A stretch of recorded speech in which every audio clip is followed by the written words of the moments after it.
Hey guys, welcome back to With the Carogas, and on this channel I talk about a variety of things that has to do with motherhood, marriage, children, food, real estate, our business, and a lot of Jesus, of course. This is just a fun little channel that me and my husband made about like a year or two ago. And then I remember one day we were at Starbucks and the employee who was working there at Starbucks, he actually came up to us and told us like, hey, like you guys should start a YouTube channel.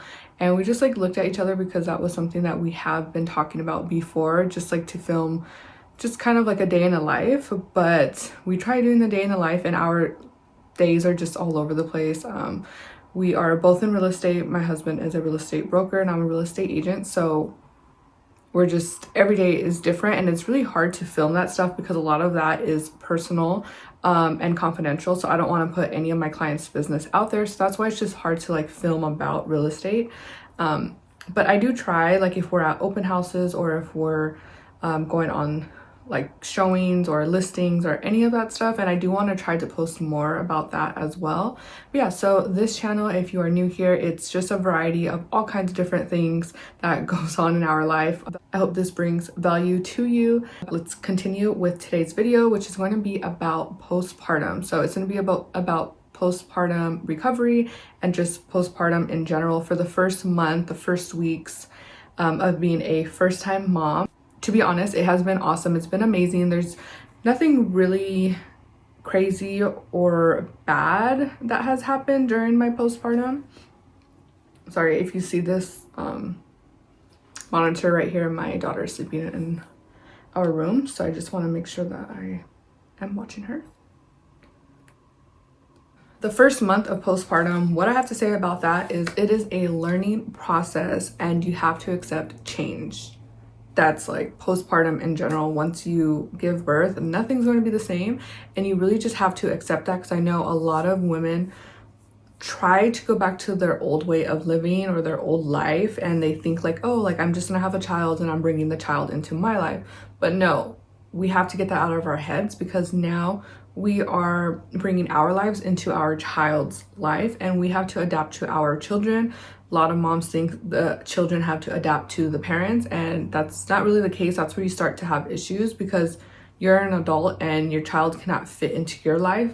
But because they don't understand the stages of life that you have been through as an adult, we have to try to understand and go into our children's lives, because we have been there, we've done that, we've been a child, we kind of know how they think and see things. It's best as we as adults and parents adapt to our children's lives and way of living and teach them, you know, the right way. As I was saying, month one is a learning process and accepting change. First week of postpartum, I was extremely tired. It was a lot to take in because our daughter was waking up about 2, 3, maybe 4 times a night, sometimes 4 times a night. But of course, it's like a learning process, and we need to make sure like, oh, that we're feeding her correctly or on time, that she's still breathing, because that was kind of scary too. Just like to see if your child is doing okay and breathing okay at night. My husband was more awake than I was. He allowed me to sleep during the night. Of course, I would just get up to feed her, but he was kind of more like watching me and watching her as we slept, just to make sure like everything is going well. And that kind of gave me some peace too, knowing that I know he's watching over us. So that was really helpful. My husband played a huge part in my postpartum, and I believe that is why I didn't really have postpartum depression. Like, it wasn't bad at all.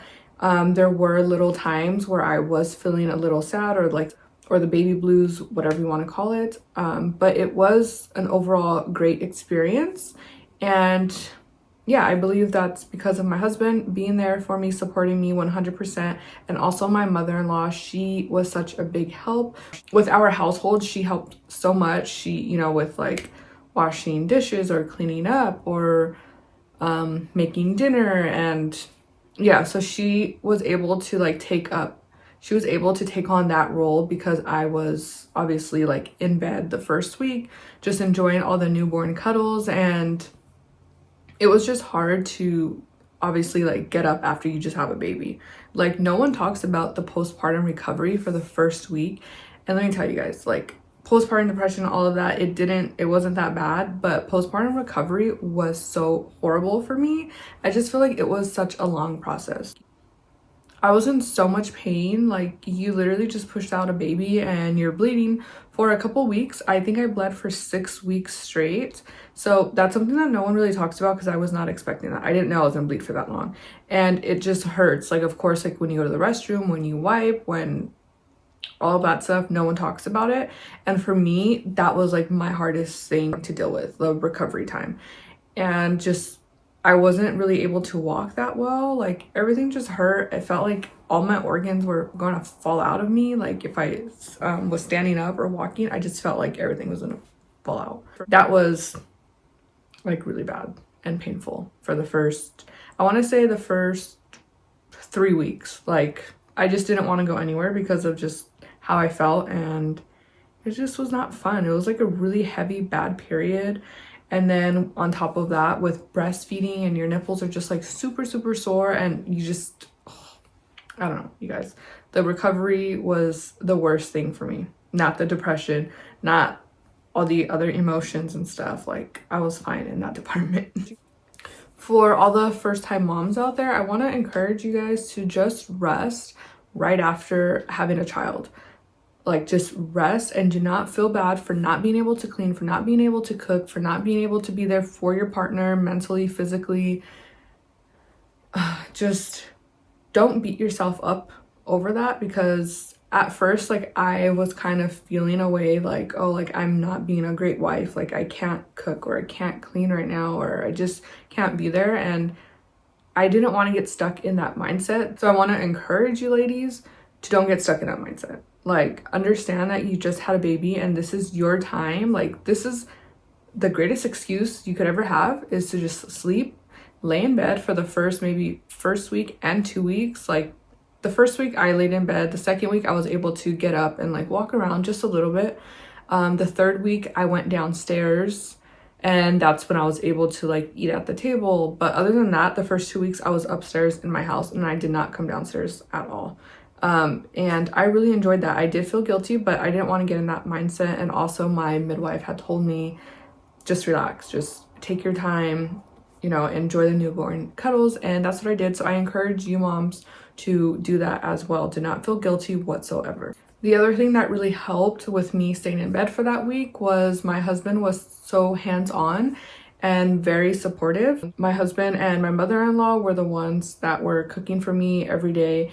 The other thing is you should have meals ready for the first week, because you're not going to be able to cook. Well, I mean, you probably can if you have to, but if you don't have to, I recommend to prepare meals before you're going into labor, like obviously a week or two before you go into labor or before your due date. Have frozen meals ready in the freezer, so that way when the time comes and you're just on your first week of recovery, that way you could just pop something in the oven or microwave or whatever it is, something simple that you could eat. But my husband and my mother-in-law both cooked breakfast, lunch, and dinner for me that first week. It was great. Yeah, I really enjoyed it. That's like one thing I did enjoy, besides like all the pain that it came with. But they cooked, they helped me so much. Like, they were there. My husband was there for the first 3 weeks, like 100%. He did kind of work a little bit, but because we are in real estate, we could kind of like move our schedule around and be able to work from home, which is amazing. So he was there. He made sure that this was a smooth process for me. So I do recommend that you guys have a family member or a friend or a spouse or somebody. I think you could even hire postpartum doulas as well to like come to your house and just kind of help with like the baby and recovery. So I recommend having someone there to help you, because honestly, I wouldn't have been able to do it without my husband or without my mother-in-law. Like, you just need one person there. I know some women do it without anybody. I just, you know, God bless you, because I would not be able to do it. That would be just really hard. I encourage you to have someone, like, plan ahead of time where you could trust a family member, a friend, or someone to be there to help you during that first week. And the other thing I kept hearing was, you're going to be so tired, you know, with the newborn, you're not going to get any sleep, you're just going to be exhausted, nothing's going to be the same. That is true, but not to that extent. So I was tired because I was waking up like 3 times a night to feed her, and then I also had to pump. But that tiredness eventually goes away, and plus you just had a newborn, so it's like you're so excited because you have your baby. And I prayed for this baby. Me and my husband prayed for our daughter. So it was a prayer come true, and for that, like, I am so thankful. I'm so grateful. And the tiredness was just like, okay, like, I'm tired, you know, like there's gonna be plenty of time to sleep, which I did. Whenever my newborn was sleeping, I did make sure to take a nap with her, because like I was tired, and you just can't feel guilty for being tired. Like, it is what it is. So the tiredness goes away, and then it just becomes second nature. Like, till this day, it is tiring, but I mean, everyone's always tired, you know, like everyone always, yeah, you're just not gonna always have the energy, and you can't beat yourself up for that. So the tiredness becomes second nature, and it's just a season you're going through. Sooner or later, soon it's going to be completely over with. Like, the tiredness lasted about, I think I want to say 2 months, and then it became second nature. Now it's just whatever I get up in the middle of the night, my husband does. It's really not that bad that everyone said. Like, I think instead of saying like, oh, you're gonna be so tired, or motherhood is this, motherhood is that, like, we need to encourage each other, because there are more good times and good days than there are the bad times. Like, yeah, there are a few bad times, like, oh, I'm missing out on sleep. Okay, well, that's it, you know, or the other times I'm just too tired to cook. Okay, well, then have your spouse cook or grab takeout. There are solutions, you know? So stop talking negative to first time moms, because it does get better. And I feel like for me, everyone was more negative than they were positive about having children. And that kind of scared me away from having children. And now that I'm in this season of a first time mom, I love it. Like, it is what it is. Like, there are bad times, but there are many good times. So yes, ladies, it does get easier. Don't be nervous. Don't get anxious over it, like, because I did. It's not even worth it, because it's not as bad as you think it is. So the second week of pumping, that's when I started having an increase in my supply, which was awesome. Like, I was just so happy to finally start getting milk, like actual probably 10 ounces of milk. It went from like 3 ounces, and then 5 ounces, and then 10 ounces of milk. And once I had like 10 ounces of milk, I was just so happy, because I was like, oh my god, like I could feed her. And then it started to increase little by little. So by the third week, I think the third and fourth week, I think that's when I was able to stop giving my daughter formula, and I was able to just give her breast milk. So that was amazing. Like, I don't know, that was like a huge accomplishment for me, like being able to being able to pump and feed my daughter breast milk. I don't know, that was just like, I could cry because I was so happy. Another learning process was my daughter. So babies, I don't know if this is with every newborn, but I think it's with majority of newborns. Sometimes they don't poop. Like, they could go up to, I believe our pediatrician said she could go up to 5 days without pooping. And so she wasn't pooping for a couple of days, which kind of like, I kind of got nervous. Me and my husband were like nervous, like, okay, is she okay? But we emailed our pediatrician, and he was like, no, it's perfectly fine as long as they don't go like 5 days without pooping. So literally on the 4th day, she pooped a lot. Like, she had a huge blowout. So yeah, that's true. The other thing was she was having a lot of like stomach problems, like colic issues, I guess. But we just YouTubed everything, and we were like doing different exercises with her, putting her on her stomach or just moving her legs around. So just YouTube everything, or just email your pediatrician or text them if you can, or if there's another mom that you trust, try to get advice from them. But you do have to accept that change as well. Everything's a learning process. Like, the second month of postpartum, I did start getting a little anxiety. I was anxious to go out. I didn't want to take my baby in the car, because I was just like, I don't know, like all this fear of dangerous accidents happening. It was just like all in my mind. Like, when we'd get in the car, I'd feel like, oh my gosh, like what if we got in a car accident right now? Like, what would happen? Or, you know, I don't know. I was just thinking, I was just having a lot of anxiety, and a lot of moms reached out to me and had said that that's just perfectly normal and that it'll go away, and now it has went away. So I think the fourth month of postpartum, I didn't feel as anxious anymore. And the more I did go out, the more I went into the car, the more I went to different stores, I started to feel a lot better and I just felt more calm. And also praying that my anxiety would go away and that God would just help me and fill me with positive thoughts, that really helped. So definitely pray about it as well, and just go out more little by little. Like we went on walks. I went to Target that's like down the street from my house. So I didn't go far. Like if it was 30 minutes away, I wouldn't go. But if it was like 5 to 10 minutes, okay, like we'd hop in the car and go.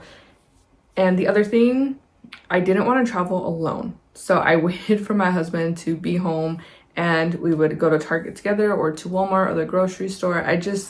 I was so anxious, you guys. And that's totally normal. So if you are a mom that's experiencing that, or you're about to become a first-time mom, just know that that is normal and just pray about it. Just be prepared, but don't allow yourself to get so caught up in that anxiousness or depression. Like it's okay to feel those feelings for a couple minutes. Give yourself like 5 to 10 minutes to just feel everything, to just feel the emotions that are hitting your body. But after that, get out of it, because if you don't, that depression, those emotions are going to linger and linger, and then it's gonna become a day, it's gonna become 2 days. Next thing you know, you're like 2 weeks into postpartum depression and you're just feeling depressed, like you can't get out of it. You don't want to get stuck in that, because those emotions start to become comfortable and then you're stuck in that, and then next thing you know, you're going to be on medication or you're going to be having to go to therapy for all of this stuff. I know from experience how you could get caught up in those emotions and just feel comfortable in that like fear or like that loneliness. Don't let yourself do that. Like really don't, because it's going to be hard to get out of. So I'm telling you right now, allow yourself 5 to 10 minutes to feel those emotions and then cut it out. That's it. Don't do it, moms. Be stronger than that. Depression could hit you and you could get trapped in it. And I just don't want to see first-time moms get into that, or even second-time moms, third-time moms, fourth-time moms. Like the more you have kids, I've heard that depression just hits more. So just be aware that that can happen, but just think positive and just be thankful for everything that you have, for your health, for your spouse, for your children, for your life, for your car, for your phone bill, for all these little things. Just be thankful for, so that way you're not stuck in a negative mindset. But yeah, postpartum depression is a real thing. Baby blues is a real thing. Don't let yourself get caught up. Just be happy. Try to be happy, you know? There's so many things to be happy for, and like God says, a child is a gift from above.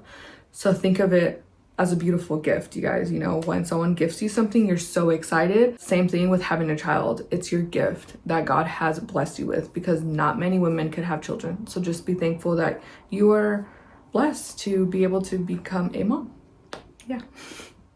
So the only postpartum depression that I started to feel, it wasn't that bad, but I think it was more of not having anyone to talk to. I feel like I felt more lonely, and that didn't hit until like the 3rd month of postpartum, where I started to feel lonely and isolated. I don't know, like the only person I had was my husband here. I didn't really get much visitors from my family, and I think that that really hurt me, was not having my family come to visit as much or really at all. I did talk to my husband about it, but like I said, just allow yourself 5 to 10 minutes to feel those feelings. And that's what I did. Like I was like, okay, you know, like my family has a lot going on as well. Maybe that's why they can't come and visit us. And then I would kind of explain to my husband, and then he'd kind of make me feel better too. But other than that, I didn't want to get caught up in depression. Like I know how horrible it could be and how horrible it can make you feel. So I was just like, okay, I get it. Like it is what it is. And then probably like a week or 2 weeks would go by and I'd start feeling that again. Like, oh my gosh, like no one's called, no one's, you know, done anything to reach out. So don't get caught up in that. Like you really can't. You really have to be stronger. And spouses, and be open with your spouse, your husband, boyfriend, baby daddy, whoever he is. Be like, kind of tell them what you're feeling, or kind of tell them how they should react and what you expect from your spouse. But for spouses, it's just so important that they understand what you're going through. So try to be open with them and be vulnerable, be nice, be patient, because your spouse is also growing and learning with you, and this is also new for them. And for a male, they just don't really know how to, they don't really have all those emotions, but they're still going through a lot of different feelings as well, and they're hopefully thinking logical. But I mean, they are guys, so. But yeah, just don't get upset when your spouse doesn't respond the way you want them to. Both of you guys are going through the same thing. Sometimes, you know, maybe your spouse is the provider and they're feeling like, dang, like I'm not providing as much as I should right now, or there's so much weight on my shoulders, you know. So you have to also think about your spouse too, that they are going through a lot as a first-time dad. So yeah, just be open with each other, have a lot of communication, be vulnerable, share your thoughts, share your feelings with one another, and most of all, be patient and very kind to each other. Another thing that helped with my postpartum depression and recovery was going on walks. So we went on walks every single day. That was just like therapy for me because it was just so beautiful outside. I had my daughter in August, so I mean, it was pretty hot. But in the evening or early morning, that's when we'd go on our walks, and it was beautiful outside, just to see the trees, just to see God's creation, the birds, listening to the birds, the dogs barking in the background. Yes, dogs are pretty annoying when they bark, but through all of that, you just want to see all the good things during your postpartum journey. So I recommend going on walks, going to the park, sitting outside in your front yard or your backyard. Just being outdoors really helped me. So I think it would help you guys as a first-time mom, or maybe a seasoned mom as well. And if you get invited to places, you probably won't, because a lot of people did not invite me anywhere. Like I said, I was just home. No one came to visit me, and I didn't really get invited to go out much. So that is probably going to become normal. And till this day, I barely get invited and I barely have visitors. It's like I have to invite everyone over to my house, or I have to like throw a little gathering for people to come over and visit. But I mean, it is what it is. They say that you remember who was there during your postpartum, and that is very true. And during your pregnancy, I remember everything. I remember who was there and who wasn't. So yeah, that's another thing, you guys. But you can't hold those grudges. Do not hold those grudges. I'm trying not to. I'm kind of like I allow myself to get upset, to get hurt, and then I'm just like over it. Snap out of it, you know, get up, be a boss, be a mother, do what you gotta do and get it done. You don't need anybody else, because at the end of the day, when you lay your head on that pillow, it's just you and your husband and God. That's a motto to live by. Let's see, another postpartum learning experience. Not being able to go out and get your nails done, to get a haircut, not being able to go shopping. Well, at least for me, I don't have really anyone to babysit besides my husband, but he's working a lot, and it was hard for him to be at home with the baby by herself or by themselves, because I mean, he's a dad. It doesn't come natural to him as a mother as it does to a mother. So yeah. With him, I was just very nervous to leave my daughter with him. So I never really did. I mean, he was there, he helped a lot, but to leave them alone, no, that didn't happen. And here we are months later, and I still have not been able to get my nails done. I barely go out, but that's because I don't have a babysitter. So if you guys have your in-laws or your mother, your grandparents to help you, take that as a blessing, because I can't even shower by myself. That's another thing. Not being able to shower by yourself, to use the restroom by yourself. Like, my child comes everywhere with me, and if she's not with me, she's on her bed sleeping, and I have my monitor to make sure she's breathing and well. But yeah, so take that as a blessing if you guys do have help, because yeah, I have not had any free time, but it's okay. It's just a season. Like I said, maybe in a year or 2 years, I'll be able to leave my child with a family member, hopefully someone who wants to babysit. I don't know. What I do miss the most is getting time alone with my husband. Being able to just go on a spontaneous trip with him, go on a spontaneous drive somewhere. Like our thing was always going to the Irvine Spectrum or to Fashion Island, or just trying new foods. A lot of that's what I miss. But we can take Genesis. It's just a little bit harder because then I have to take my breast milk and it has to stay cool for a certain amount of hours, and then I have to pump, and then sometimes, you know, she gets cranky and she doesn't want to be in her car seat. So just all of that takes a toll on going out, and then I'm just like, forget it, like we'll just stay home. But yeah, so I do miss those dates with my husband. Like we had spontaneous dates all the time. I know we'll get that back again one day. That's something to really cherish, are those dates with your husband. Yeah. We had so much fun. We still have a lot of fun. It's just different. So that's accepting a new change, you know? I'm over here trying to drink my coffee and it's like done anymore. No, it really wasn't that bad, ladies. So whoever tries to be negative and put you down, don't listen to them. Do not do it. So that was my postpartum journey. That was about 3 months worth of stuff that I just talked about. The first month, of course, that's like a lot to take in when you're a first-time mom, but it does get better. For sure, it gets better. Like I could promise you it gets better. Well, ladies, that is it for today. And if I could think of anything else that has to do with postpartum, I will let you know. Thank you for joining us with the Carogas on my YouTube channel, and I'll see you in my next video. Bye, take care.